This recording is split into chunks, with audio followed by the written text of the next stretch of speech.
ಏನು ಈ ದಿನ ಬಲ್ಲಾ ಗ್ರಾಮ ಪಂಚಾಯಿತಿಯ ಅಭಿವೃದ್ಧಿ ಕಾರ್ಯಕ್ರಮಗಳಿಗೆ ಚಾಲನೆ ನೀಡಬೇಕು.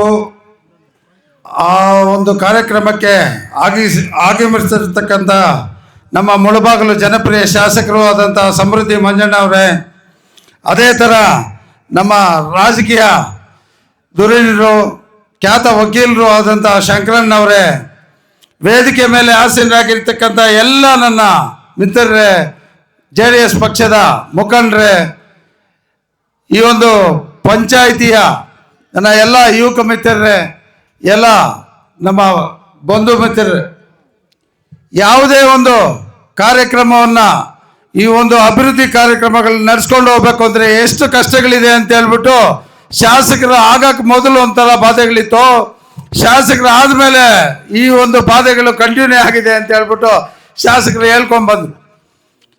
ಯಾವುದೇ ಒಂದು ಹಳ್ಳಿಗೂ ಹೋದ್ಮೇಲೆ ನಾವೊಂದು ರಸ್ತೆಯನ್ನು ಹಾಕ್ಬೇಕಾಗ್ತದೆ, ಒಂದು ಐಮಾಸ್ ಲೈಟು, ವಾಟರ್ ಫಿಲ್ಟ್ರು ಯಾವುದೋ ಒಂದು ಕೊಡಬೇಕಾಗ್ತದೆ. ಯಾವುದೇ ಒಂದು ಸರ್ಕಾರದಲ್ಲಿ ಒಂದೇ ಒಂದು ಬಿಡಿಗಾಸು ಕೂಡ ಬಿಡ್ತಾ ಇಲ್ಲ. ನಮ್ಮ ಕೋಲಾರ ಜಿಲ್ಲೆಯಲ್ಲಿ 3 ಮೀಸಲು ಕ್ಷೇತ್ರಗಳಿದೆ. ಒಂದು KGF, ಬಂಗಾರಪೇಟೆ, ಮುಳಬಾಗಿಲು. 3 ಕ್ಷೇತ್ರಗಳಲ್ಲಿ ನಮ್ಮದ ಪಕ್ಕದ KGF ತಾಲೂಕಿಗೆ 100 ಕೋಟಿ ರೂಪಾಯಿ ಅನುದಾನ ಕೊಟ್ಟಿದ್ದಾರೆ ಈ ಸಾಲಿನಲ್ಲಿ. ಬಂಗಾರಪೇಟೆಗೆ 100 ಕೋಟಿ ರೂಪಾಯಿ ಅನುದಾನ ಕೊಟ್ಟಿದ್ದಾರೆ. ಮುಳಬಾಗಿಲು ತಾಲೂಕಿಗೆ 22 ಕೋಟಿ 50 ಲಕ್ಷ ರೂಪಾಯಿ ಕೊಟ್ಟಿದ್ದಾರೆ. ಯಾವ ಥರ ನಡೆಸ್ಕೊಂಡು ಹೋಗ್ಬೇಕು ಅಂತ ಹೇಳ್ಬಿಟ್ಟು ನಾವು ಯಾವ ಹಳ್ಳಿಗೆ ವರ್ಕ್ ಹಾಕೋದು, ಯಾವುದಕ್ಕೆ ಬಿಡೋದು ಅಂತ ಹೇಳ್ಬಿಟ್ಟು ನನಗೆ ಅರ್ಥನೇ ಆಗ್ತಾ ಇಲ್ಲ. ಈಗಾಗಲೇ ನಮ್ಮ ಅಂಗನಹಳ್ಳಿ ಪಂಚಾಯಿತಿ ಅಧ್ಯಕ್ಷರು ನಮ್ಮ ಗ್ರಾಮಕ್ಕೆ ಹಾಗೂ ನಮ್ಮ ಪಂಚಾಯಿತಿಗೆ ಇಂಥ ಕೆಲಸಗಳಿದೆ ಅಂತ ಹೇಳಿದರೆ ಯಾವುದಕ್ಕೆ ಹಾಕೋದು, ನೆಕ್ಸ್ಟ್ ಸಲ ಹಾಕೋಣ ಇರಮ್ಮ ಅಂತ ಹೇಳ್ಬಿಟ್ಟು ಹೇಳ್ತಾ ಇದ್ರು. ಈ ಥರ ನಾವು CM ಆಗಿ ಇವರು ಪ್ರಮಾಣ ವಚನ ಮಾಡಿದಾಗ ಸಂವಿಧಾನದ ಮೇಲೆ ಪ್ರಮಾಣ ಮಾಡಿ ಇವರು ಪ್ರಮಾಣ ವಚನ ತಗೊಂಡ್ರು.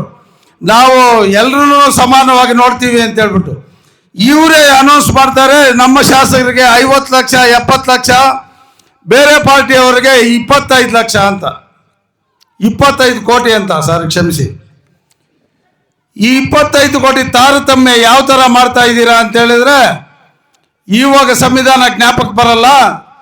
ರಾಹುಲ್ ಗಾಂಧಿ ಅವರು ಸಂವಿಧಾನದ ಒಂದು ಪುಸ್ತಕ ತಗೊಂಡು ಬೀದಿ ಬೀದಿ ಅಲಿತಾರೆ. ಸಂವಿಧಾನದಲ್ಲಿ ಏನಿದೆ ಅಂತೇಳಿ ನಮ್ಮ ಬಾಬಾ ಸಾಹೇಬ್ ಅಂಬೇಡ್ಕರ್ ಅವರು ಏನು ಬರೆದಿದ್ದಾರೆ ಅಂತ ಹೇಳ್ಬಿಟ್ಟು ಫಸ್ಟ್ ತಿಳ್ಕೊಂಡು ಮತ್ತೆ ಮಾತಾಡಿದ್ರೆ ಅವರು ಸರಿ ಹೋಗ್ತಾರೆ.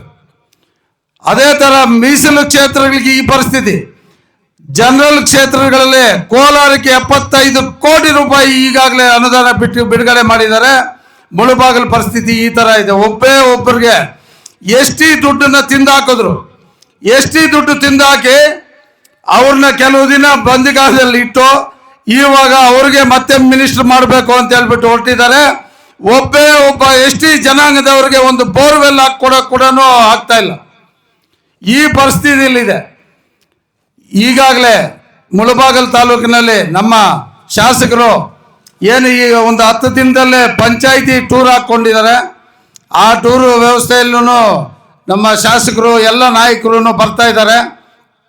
ಆವತ್ತಿನ ದಿನ ನಮ್ಮ ತಾಲೂಕು ಅಧ್ಯಕ್ಷರು ಆದಂಥ ಕಾಡನಹಳ್ಳಿ ನಾಗರಾಜಣ್ಣವರು, ಕೋಮಲ್ ನಿರ್ದೇಶಕರು, ಇನ್ನೊಬ್ಬರು ಶ್ಯಾಮೇಗೌಡರು, ಶ್ರೀನಿವಾಸ ರೆಡ್ಡಿ ಅವರು, ಇವರೆಲ್ಲರೂ ಆನಂದ್ ರೆಡ್ಡಿ ಅವರು ಈ ಭಾಗದಲ್ಲೇ ಜಿಲ್ಲಾ ಪರಿಷತ್ ಮೆಂಬರ್ ಆಗಿದ್ದರು. ಅವರು ಎಲ್ಲನೂ ಸೇರಿ ಪಂಚಾಯಿತಿ ಟೂರ್ ಹಾಕ್ಕೊಂಡು ಎಲ್ಲ ಗ್ರಾಮಗಳಿಗೂ ಬರ್ತಾ ಇದ್ದಾರೆ. ಆವತ್ತಿನ ದಿನ ಎಲ್ಲರೂ ನಾಯಕರು ಇನ್ನೂ ಅಭಿವೃದ್ಧಿ ಕೆಲಸಗಳಿಗೆ ಚಾಲನೆ ಕೊಡೋದಿದೆ. ಆವತ್ತಿನ ದಿನ ಎಲ್ಲರೂ ಬಂದು ಈ ಒಂದು ಕಾರ್ಯಕ್ರಮಗಳಲ್ಲಿ ಭಾಗವಹಿಸ್ತಾರೆ ಅಂತ ಹೇಳ್ತಾ ಈ ಒಂದು ಸಭೆಗೆ ಕಳೆದು 4 ಮಾತುಗಳನ್ನಾಡಲು ನನಗೆ ಅವಕಾಶ ಕೊಟ್ಟಂತ ತಮಗೆಲ್ರಿಗೂ ಹೊಂದಿಸ್ತಾ ಮುಗಿಸ್ತಾ ಇದ್ದೀನಿ. ಜೈ ಹಿಂದ್, ಜೈ ಕರ್ನಾಟಕ ಮಾತೆ.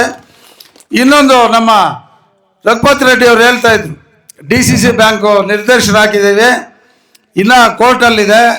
ಈ ಒಂದು ರೈತಾಪಿ ವರ್ಗಕ್ಕೆ ಎಲ್ಲ ಕಾರ್ಯಕ್ರಮಗಳನ್ನ ನಾವು ವಹಿಸ್ಕೊಡ್ತೀವಿ. ಮಹಿಳಾ ಸಂಘಗಳಿಗೆ ದುಡ್ಡು ಬಿಡುಗಡೆ ಮಾಡಿ ಎಲ್ಲ ಗ್ರಾಮಗಳಲ್ಲೂ ಈ ಮಹಿಳಾ ಸಂಘಗಳದ್ದು ತುಂಬ ತೊಂದರೆಗಳಿದೆ.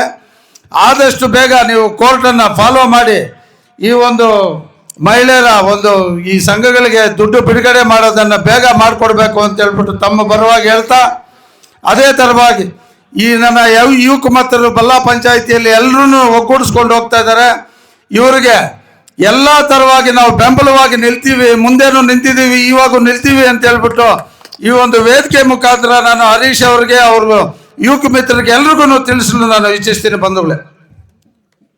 ಜೈ ಹಿಂದ್, ಜೈ ಕರ್ನಾಟಕ ಮಾತು.